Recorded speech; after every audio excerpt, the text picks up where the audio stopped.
Assalamualaikum warahmatullahi wabarakatuh. How are you, dear students, and how are your family members?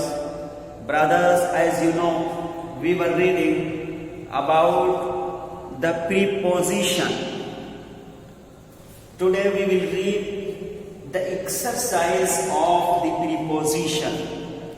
अजीज तलबा, आपको जैसा कि मालूम है, हम और आप पढ़ रहे थे प्रीपोजिशन, हर्फ़े जार, संबंध सूचक अव्यय हिंदी में जिसे कहते हैं, इसके बारे में हम और आप पढ़ रहे थे। इसकी तारीफात वगैरह भी देखे थे।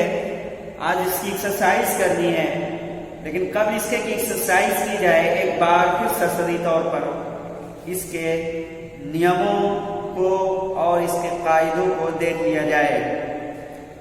देखिए, प्रीपोजिशन बताया गया था कि संबंध सूचक अव्यय, द प्रीपोजिशन की परिभाषा तारीफ कह रहे हैं कि वो शब्द जो किसी संज्ञा यानी नाउन जिसे उर्दू में इसम कहते हैं, या सर्वनाम प्रोनाउन जिसे उर्दू में ज़मीर कहते हैं, से पहले प्रयुक्त होकर यानी आकर उसका संबंध यानी उसका ताल्लुक किसी अन्य यानी दूसरे संज्ञा, इसम या सर्वनाम ज़मीर से जाहिर करे, उसे संबंध सूचक अव्यय प्रीपोजिशन कहते हैं।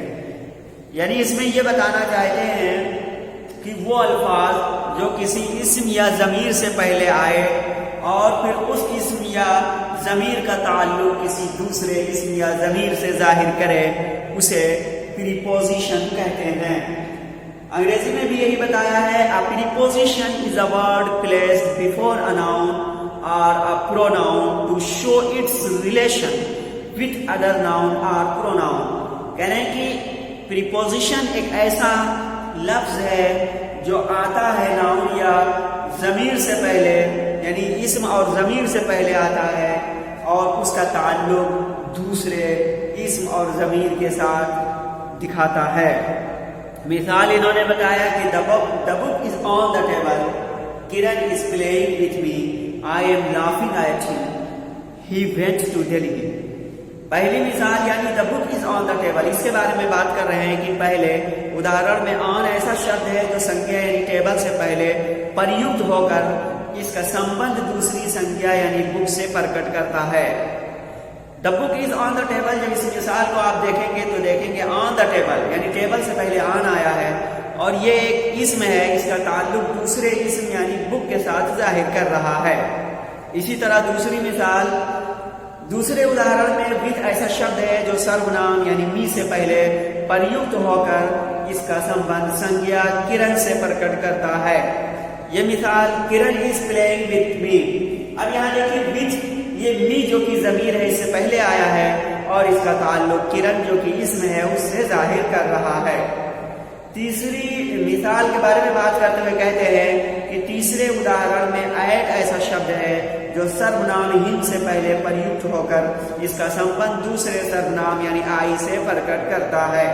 तीसरी मिसाल देखें, I am laughing at him. अब ये ऐट ऐसा लफ्ज है जो हिम जो कि ज़मीर है इससे पहले आया है और इसका ताल्लुक जाहिर कर रहा है आई के साथ। चौथी मिसाल, चौथे उदाहरण में टू ऐसा शब्द है जो संज्ञा दिल्ली से पहले प्रयुक्त होकर इसका संबंध सर्वनाम ही से प्रकट करता है। देखिए चौथी मिसाल, ही वेंट टू दिल्ली। अब यहाँ देखिए टू ऐसा शब्द है, ऐसा लफ्ज है जो दिल्ली जो कि इसम है इससे पहले आया है और फिर इसके ताल्लुक को ही जो कि ज़मीर है इससे जाहिर करता है। इस प्रकार ज्ञात हुआ कि ऑन शब्द दो संज्ञाओं के बीच यानी दो इसमों के बीच, विथ शब्द विथ लफ्ज सर्वनाम एवं संज्ञा के बीच, एट शब्द दो सर्वनामों के बीच तथा टू शब्द संज्ञा एवं सर्वनाम के बीच संबंध प्रकट करता है। अतः इसलिए ऑन, विथ, एट तथा टू शब्द प्रीपोजिशंस हैं।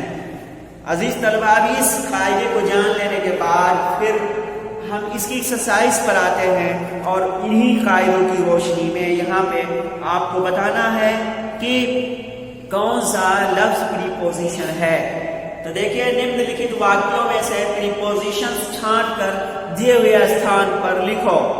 देखिए यहाँ कुछ जुमले दिए गए हैं और उसके आगे इन्होंने जगह छोड़ दिया है, वहां पर आपको लिखना है कि इसमें से कौन सा लफ्ज प्रीपोजिशन है।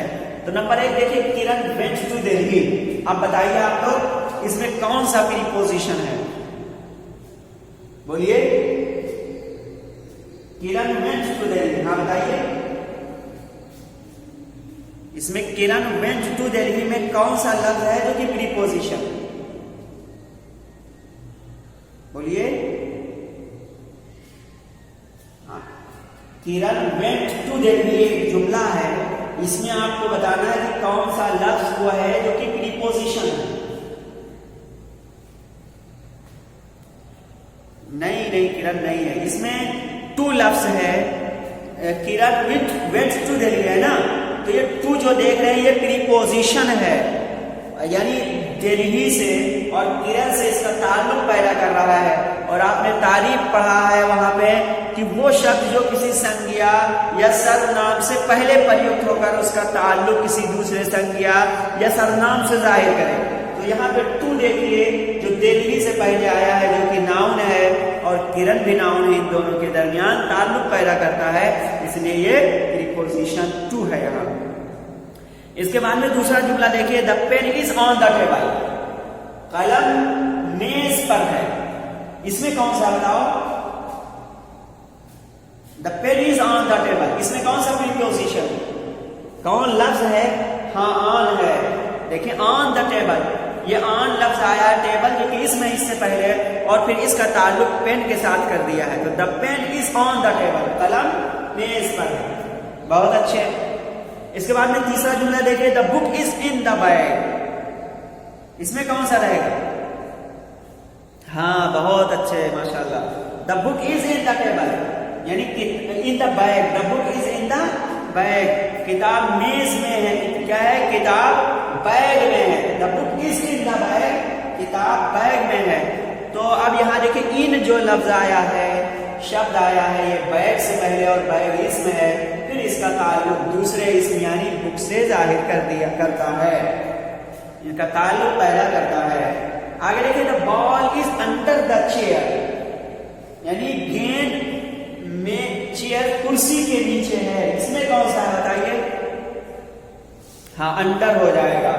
ये अंडर चूंकि प्रीपोजिशन है और ये चेयर से पहले आया है, इस चेयर का ताल्लुक दूसरे इसम जो कि बॉल है उससे जाहिर करने के लिए। अब पांचवा बताइए, you are behind the wall, तुम दीवार के पीछे हो, तो इसमें कौन रहेगा, बोलिए। You are behind the wall, इसमें कौन सा रहेगा, इसमें बिहाइंड, हाँ बिहाइंड या बिहाइंड पढ़ते लेकिन बिहाइंड सही है, तो बिहाइंड रहेगा, तुम दीवार के पीछे हो। She is coming from her home, वो अपने घर से आ रही है, शी इज कमिंग, वो आ रही है, फ्रॉम हर होम, अपने घर से। इसमें कौन सा है बताइए प्रीपोजिशन, कौन लफ्ज है जो कि प्रीपोजिशन है, इसमें बताइए कौन है, बोलिए। She is coming from her home, कौन सा बताइए, नहीं कमिंग नहीं, कमिंग पर ये फ्रॉम है, ठीक है, इसमें फ्रॉम है, ये आपका प्रीपोजिशन है जो कि हर सर्वनाम है, इसका हर होम, इसका ताल्लुक शी से कायम कर रहा है, संबंध बना रहा है। अब इसके बाद में देखिए नीचे यहाँ पे अपनी तरफ से आपको मुनासिब प्रीपोजिशन भरने हैं खाली जगह। देखिए रिक्त स्थानों की पूर्ति उचित प्रीपोजिशन द्वारा करो। रिक्त स्थान यानी खाली जगह, रिक्त स्थान को बोलते हैं खाली जगहों को की पूर्ति यानी भरिए उचित मुनासिब प्रीपोजिशंस यानी हरूफ जार से भरो। तो खाली जगहों को मुनासिब हर्फ जार से भरो। तो देखिए पहला जुमला, they are sitting the room, अब इसके बीच में क्या भरोगे, दे आर सिटिंग इन हो जाएगा, इन द रूम, वे लोग कमरे में बैठे हैं। तो यहाँ ये प्रीपोजिशन हो जाएगा, रूम जो कि इसम है इससे पहले आया और फिर इसका ताल्लुक दे से जोड़ देगा। सुधीर इज स्टैंडिंग, बोलिए the veranda, in the veranda यानी सुधीर बारामदे में बैठा है। The book is the table, क्या रहेगा, हाँ ऑन द टेबल, यहां ऑन आ जाएगा, यानी किताब मेज पर है। Sushil is sitting the desk and the stool, क्या रहेगा? इन फ्रंट यहां हो जाएगा। Sushil is sitting in front of the desk and the stool, यानी सुशील बैठा हुआ है डेस्क यानी मेज और स्टूल के सामने। He is writing on the, यहां क्या रहेगा? ऑन हो जाएगा, ऑन द ब्लैक बोर्ड, यानी वो यहां ब्लैक बोर्ड पर लिख रहा है। The map is on the wall, नक्शा दीवार पर है। द कैट इज रनिंग, यहां क्या रहेगा? आफ्टर रहेगा, आफ्टर द रैट, यानी बिल्ली चूहे के पीछे दौड़ रही है। किरण इज कमिंग, द क्या रहेगा यहां?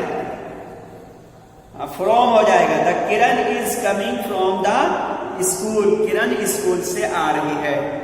अजीज तलबा, ये एक्सरसाइज मुकम्मल हुई है। आप लोगों को रोजाना जो होमवर्क दिया जा रहा है राइटिंग बनाने के लिए, उसको लिखते रहना है हेडिंग डाल डाल करके। अब कल हम लोग पढ़ेंगे द कंजंक्शन, संयोजक, इसके बारे में पढ़ेंगे। आज के लिए बस इतना ही, फिर मिलेंगे आपको कल अगली वीडियो में। अस्सलामु अलैकुम व रहमतुल्लाहि व बरकातुहू।